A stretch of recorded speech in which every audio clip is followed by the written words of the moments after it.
Esto dice el Catecismo de la Iglesia Católica. Bien, vamos a hacer nuestro encuentro de estudio bíblico sobre el Evangelio del próximo domingo 10 de octubre del 2021. El Evangelio de San Marcos en el capítulo 10, versículos del 17 al 30.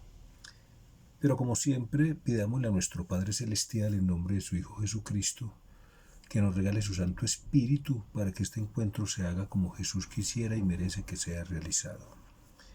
Espíritu Santo, ilumínanos y santifícanos. Espíritu Santo, ilumínanos y santifícanos. Espíritu Santo, ilumínanos y santifícanos.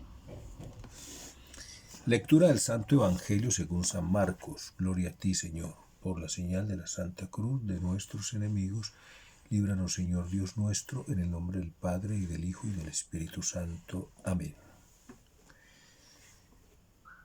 Se ponía ya en camino cuando uno corrió a su encuentro y, arrodillándose ante él, le preguntó: Maestro bueno, ¿qué debo hacer para tener en herencia vida eterna?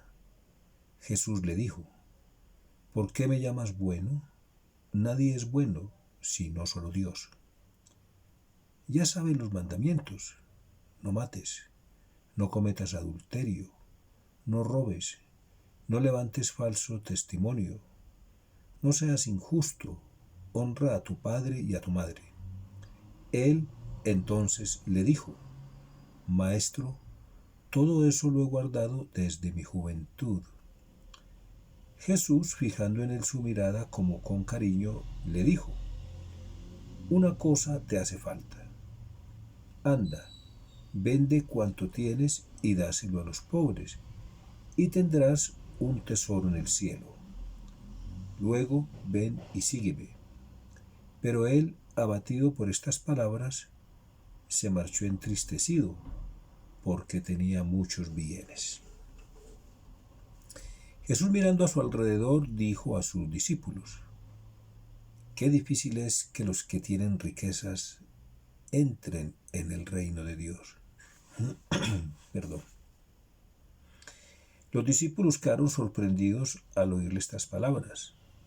Mas Jesús, tomando de nuevo la palabra, les dijo: Hijos, qué difícil es entrar en el reino de Dios. Es más fácil que un camello pase por el ojo de una aguja que un rico entre en el reino de Dios. Pero ellos se asombraron aún más y se decían unos a otros: ¿Quién se podrá salvar entonces? Jesús, mirándolos fijamente, dijo: Para los hombres, imposible, pero no para Dios, porque todo es posible para Dios. Pedro se puso a decirle: Ya lo ves, nosotros lo hemos dejado todo y te hemos seguido. Jesús dijo: Yo os aseguro que nadie que haya dejado casa, hermanos, hermanas, madre, padre, hijos o hacienda por mí y por el Evangelio, quedará sin recibir el 100 por 1. Ahora, en el presente, casas, hermanos, hermanas, madres, hijos y hacienda, con persecuciones. Y en el mundo venidero, vida eterna. Palabra del Señor, gloria a ti, Señor Jesús. Veamos pues cómo este Evangelio tiene sus tres momentos, ¿no? El del hombre rico, el del peligro de las riquezas y el de la recompensa prometida al desprendimiento. La palabra va a ser clave en este Evangelio, el desprendimiento. Veamos pues este Evangelio. Se ponía ya en camino cuando uno corrió a su encuentro y, arrodillándose ante él, le preguntó: Maestro bueno, ¿no? Jesús le responde: ¿Por qué me llamas bueno? Realmente el muchacho, el joven rico, estaba en lo cierto. Estaba en lo cierto porque le estaba diciendo bueno a quien es bueno, a quien es la bondad suma, la bondad suprema. Pero es que Jesús sabía que el muchacho no sabía quién era Jesús. Jesús sabía que el muchacho no sabía que Jesús es el bueno, ¿no? Entonces, el muchacho se está dirigiendo a Jesús como hombre, no como Dios, está diciendo como hombre, por eso le dice maestro bueno, ¿no? Entonces Jesús le corrige: ¿por qué llamas bueno? ¿Por qué le dices bueno a cualquiera? Porque yo para ti soy cualquiera, tú no sabes quién soy yo, como dice el cuento, ¿cierto? Muy bien. ¿Por qué me llamas bueno? Nadie es bueno sino solo Dios. Ya saben los mandamientos, ¿no? El muchacho le responde: yo los he guardado todos desde mi juventud, ¿no? Y Jesús le dice: pues te falta una parte, ¿no? Te falta una parte para completar, anda y vende todo lo que tienes y se lo das a los pobres. Unamos ya a esto, unámoslo para poderlo ver más claro, esta parábola que Jesús nos habla acá del ojo de la aguja y el camello, ¿no? Mas Jesús, tomando de nuevo la palabra, les dijo: hijos, qué difícil es entrar en el reino de Dios. Es más fácil que un camello pase por el ojo de una aguja que el que un rico entre en el reino de Dios. Bueno, de pronto el numeral 546 del Catecismo de la Iglesia Católica nos va a ayudar a entender claramente este evangelio. Vamos al numeral 546 del Catecismo de la Iglesia Católica. Dice así: Jesús llama, fijémonos en frase por frase de este numeral, ¿no? Yo diría que es muy denso y cada frase, pues cada frase lo dice todo. Miremos, vea, Jesús llama a entrar en el reino a través de las parábolas. Repito, Jesús llama a entrar en el reino a través de las parábolas, rasgo típico de su enseñanza. Por medio de ellas, es decir, de las parábolas, ¿cierto? Invita al banquete del reino. Ojo a lo que sigue. Ojo a lo que sigue. Este numeral me encanta y lo que sigue me encanta. Dice: por medio de ellas, es decir, de las parábolas, invita al banquete del reino, pero exige también una elección radical para alcanzar el reino. Repito, pero exige también una elección radical para alcanzar el reino. Radical es sinónimo de rígido, ¿no? Podríamos decir, pero exige también una elección rígida, ¿no? Radical es sinónimo de rígido, de ortodoxo, de tradicionalista, ¿no? Pero exige también una elección radical para alcanzar el reino. Ojo lo que sigue, ojo, es necesario darlo todo. El muchacho, digamos que había dado la mitad, por dejarlo bien librado. Le faltaba la otra mitad. Dice acá: es necesario darlo todo. Claro, es una elección radical, pues es todo o nada. Con Jesús no se va con medias tintas, o se es o no se es. Jesús es el que es, yo soy el que soy. Jesús no es ambiguo y el evangelio no es ambiguo, ¿no? Los que somos ambiguos somos los hombres. Somos nosotros los hombres los que somos más o menos. No, Jesús es el que es, Jesús es radical. Jesús es radical. Pero exige también una elección radical para alcanzar el reino. Es necesario darlo todo. Las palabras no bastan, hacen falta obras. Jesús es radicalmente bueno, radicalmente misericordioso, radicalmente bondadoso. Pero no podemos abusar de esa bondad radical que tiene Jesús. No podemos abusar de ese amor que nos tiene Jesús, no podemos abusar, porque entonces caemos en el pecado de presunción, presumir de Dios, presumir que Dios nos salve, que Dios nos salva, así no hagamos ningún esfuerzo por convertirnos, por cambiar. Ojo con eso. Voy a repetir esto que está muy interesante. Por medio de las parábolas invita al banquete del reino, pero exige también una elección radical para alcanzar el reino. Es necesario darlo todo. Las palabras no bastan, hacen falta obras. Las parábolas son como un espejo para el hombre. Acoge la palabra como un suelo duro o como una buena tierra. ¿Qué hace con los talentos recibidos? Jesús y la presencia del reino en este mundo están secretamente en el corazón de las parábolas. Repito, Jesús y la presencia del reino en este mundo están secretamente en el corazón de las parábolas. Es preciso entrar en el reino, es decir, hacerse discípulo de Cristo para conocer los misterios del reino de los cielos. Hacerse discípulo de Cristo es entrar en el reino. Y para hacerse discípulo de Cristo hay que negarse a uno mismo, coger la cruz de cada día con la cual fuimos marcados en el bautismo y seguirlo. Yo creo que este numeral 546 del Catecismo de la Iglesia Católica es supremamente claro. El muchacho preguntaba por la vida eterna o el reino de los cielos, que es lo mismo. Y el numeral nos está dando la respuesta. Para entrar en la vida eterna es necesario una elección radical, rígida, ortodoxa, vertical, no tradicional, no como quieran llamarla. Son sinónimos todos, como quieran llamarla, no. Pero esa ambigüedad que se está predicando ahora no es nada bueno y nos está alejando del reino de Dios. Esa ambigüedad. No, hay que ser claros, hay que ser radicales, ¿sí? O somos o no somos. ¿De acuerdo? Bueno, este evangelio se ha prestado para interpretarlo mal.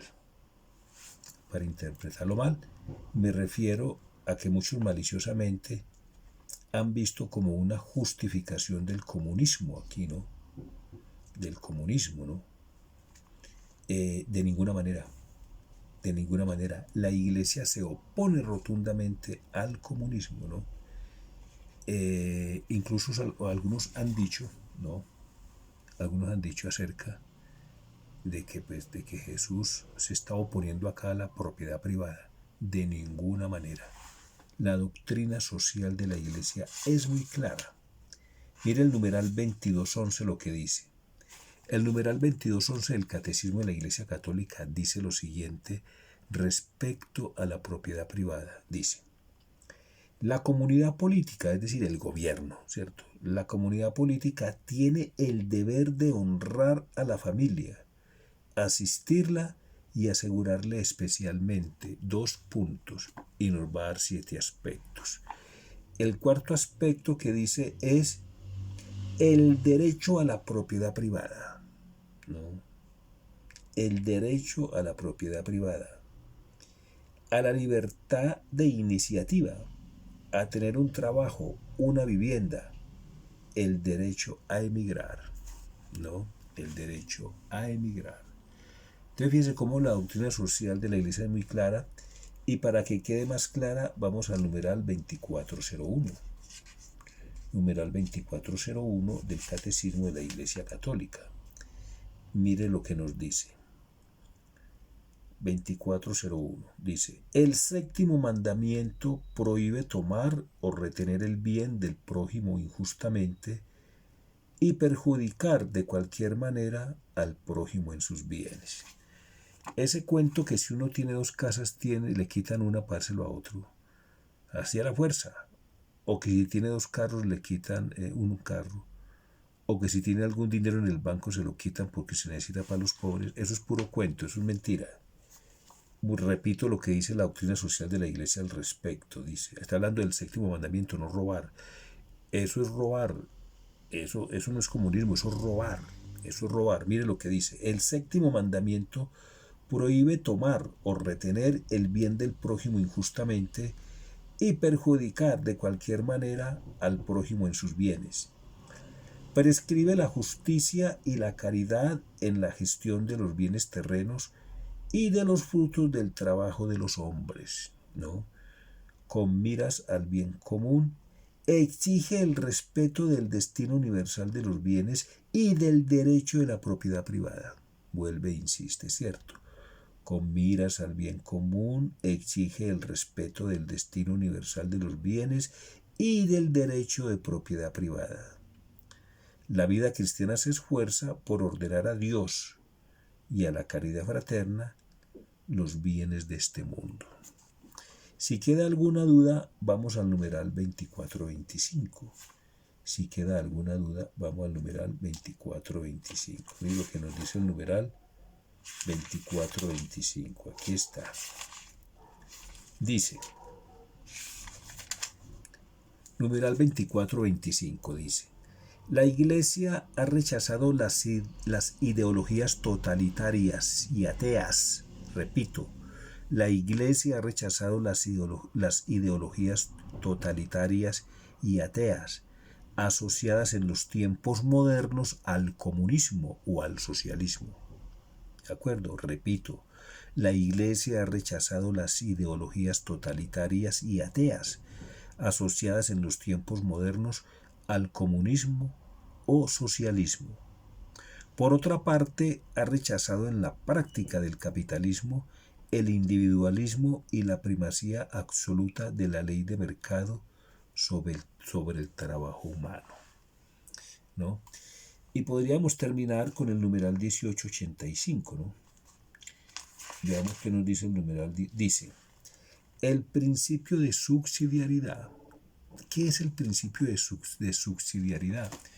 Es un principio que ha quedado, leámoslo, dice, la socialización presenta también peligros, ¿no? Una intervención demasiado fuerte del Estado puede amenazar la libertad y la iniciativa personales. La doctrina de la Iglesia ha elaborado el principio llamado de subsidiariedad.